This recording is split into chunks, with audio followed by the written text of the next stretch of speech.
ರಾಜ್ಯದಲ್ಲಿ ಈವರೆಗೆ 7,000ಕ್ಕೂ ಹೆಚ್ಚು ಡೆಂಗಿ ಕೇಸ್ಗಳು ವರದಿಯಾಗಿದೆ.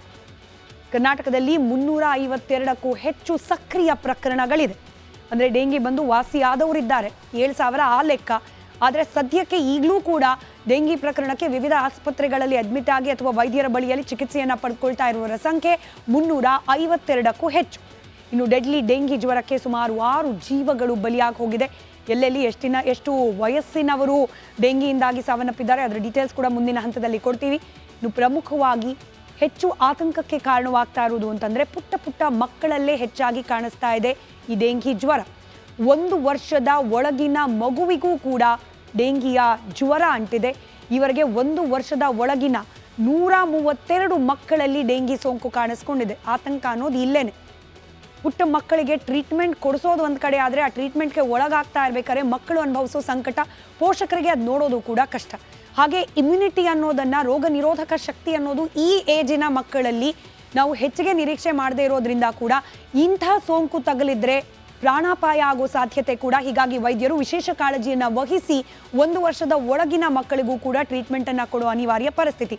132 1 ವರ್ಷದ ಒಳಗಿನ ಮಕ್ಕಳು 132 ಜನ ಡೆಂಗಿ ಸೋಂಕಿಗೆ ತುತ್ತಾಗಿದ್ದಾರೆ. ಒಂದು ದಿನದಲ್ಲಿ 18 ವರ್ಷದ ಒಳಗಿನ 53 ಮಂದಿಗೆ ಜ್ವರ ಬಂದಿರೋ ದಾಖಲೆ ಕೂಡ ಆಗಿದೆ. ಡೆಂಗಿ ರೋಗ ಪತ್ತೆ ಮಾಡೋದು ಹೇಗೆ ಅನ್ನೋದನ್ನು ಕೂಡ ನಾವು ಗಮನಿಸ್ತಾ ಹೋಗೋಣ. ಒಟ್ಟು 7,000ಕ್ಕೂ ಅಧಿಕ ಮಂದಿಯಲ್ಲಿ ಡೆಂಗಿ ಸೋಂಕು ಕಾಣಿಸ್ಕೊಂಡಿದೆ. ಆಕ್ಟಿವ್ ಇರೋದು 300 ಚಿಲ್ಲರೆ ಕೇಸ್ಗಳು. ಹಾಗೆ 6 ಜನ ಈವರೆಗೂ ಡೆಂಗಿಯಿಂದಾಗಿ ಸಾವನ್ನಪ್ಪಿದ್ದಾರೆ ಅಂತ ಹೇಳಿ. ಹಾಗಾದರೆ ಹೇಗೆ ಪತ್ತೆ ಹಚ್ಚೋದು? ಕೆಲವೊಂದಷ್ಟು ನಾರ್ಮಲ್ ಸಿಂಪ್ಟಮ್ಸ್ಗಳಿದೆ, ಅದನ್ನು ಕೂಡ ನಿಮಗೆ ಹೇಳ್ತಾ ಹೋಗ್ತೀವಿ. ಆದರೆ ಪ್ರಕ್ರಿಯೆ ಯಾವ ರೀತಿ ನಡೀತಾ ಇದೆ? ಈಗ ಕೋವಿಡ್ಗೆ ನಾವು ಟೆಸ್ಟ್ಗೆ ಒಳಗಾಗ್ತಾ ಇದ್ವಿ, ಕೋವಿಡ್ ಸೋಂಕು ಆಗಿದೆಯಾ ಇಲ್ವಾ ಅಂತ ಹೇಳಿ. ಹಾಗಾದರೆ ಡೆಂಗಿಗೆ ಟೆಸ್ಟ್ ಯಾವ ರೀತಿ ನಡೆಸಲಾಗ್ತಾ ಇದೆ ಅದ್ರ ಬಗ್ಗೆ ಕೂಡ ಗಮನ ವಹಿಸೋಣ. ಮೊದಲು ಜ್ವರ ಕಾಣಿಸ್ಕೊಳ್ಳುತ್ತೆ. ನಿಮಗೆ ಗೊತ್ತಿರೋ ಹಾಗೇನೆ ಜ್ವರ ಕಾಣಿಸ್ಕೊಂಡಾಗ ನೀವು ವೈದ್ಯರ ಬಳಿಯಲ್ಲಿ ಹೋದಾಗ SS1 ಆಂಟಿಜನ್ ಪರೀಕ್ಷೆಯನ್ನು ಮಾಡ್ತಾರೆ. ಒಂದು ವೇಳೆ ಈ ಟೆಸ್ಟ್ನಲ್ಲಿ ನಿಮಗೆ ಡೆಂಗಿ ಸೋಂಕಿದೆ ಅನ್ನೋದು ಪತ್ತೆ ಆಗಬೇಕು ಅಂತಂದರೆ ಟೆಸ್ಟ್ನ ರಿಪೋರ್ಟ್ ಪಾಸಿಟಿವ್ ಬರುತ್ತೆ. ಆಗ ಡೆಂಗಿ ಜ್ವರ ಇರೋದು ಖಾತ್ರಿ ಆಗುತ್ತೆ.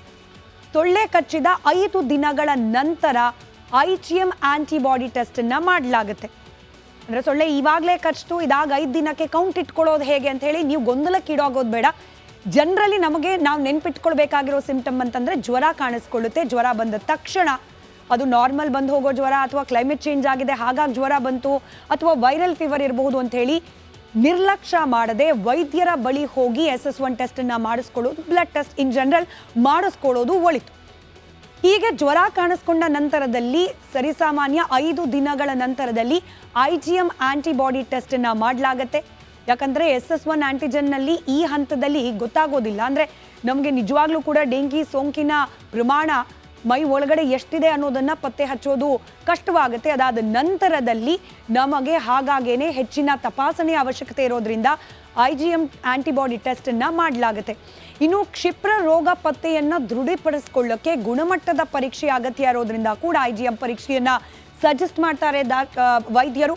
ಅಗತ್ಯವಾದರೆ IgG ಆಂಟಿಬಾಡಿ ಪರೀಕ್ಷೆಯನ್ನು ಕೂಡ ನಡೆಸಬೇಕು ಅಂತ ಹೇಳಿ ವೈದ್ಯರು ಸೂಚನೆಯನ್ನು ನಡೆಸ್ತಾರೆ. ಈ ಮುಂಚೆ ಡೆಂಗಿ ಇದ್ದರೆ ಪರೀಕ್ಷೆಯಲ್ಲಿ ಪಾಸಿಟಿವ್ ಬರುತ್ತೆ, ಆಗ ಡೆಂಗಿ 2ನೇ ಅಥವಾ 3ನೇ ಸಲ ಬಂದಿದೆ ಅಂತ ಅರ್ಥ. ಅಂದರೆ ಫಸ್ಟ್ ಟೈಮ್ ನೀವು ಹೋಗಿ ಜ್ವರ ಇದೆ ಅನ್ನೋ ಕಾರಣಕ್ಕೆ ವೈದ್ಯರ ಬಳಿ ಹೋಗಿ SS1 ಟೆಸ್ಟ್ ಅಥವಾ ಬ್ಲಡ್ ಟೆಸ್ಟನ್ನು ಮಾಡಿಸ್ಕೊಂಡಾಗ ಮೊದಲ ಹಂತದಲ್ಲಿ ಗೊತ್ತಾದರೆ ಅದಕ್ಕೆ ತಕ್ಕನಾದ ಟ್ರೀಟ್ಮೆಂಟ್ ಬರುತ್ತೆ. ಅಥವಾ ಹಿಂದ್ಯಾವಾಗಲೂ ಒಂದ್ಸತಿ ಡೆಂಗಿ ಬಂದಿರುತ್ತೆ, ನಿಮಗೆ ಗೊತ್ತಿರಲ್ಲ, ರಿಕವರ್ ಆಗ್ತೀರಿ.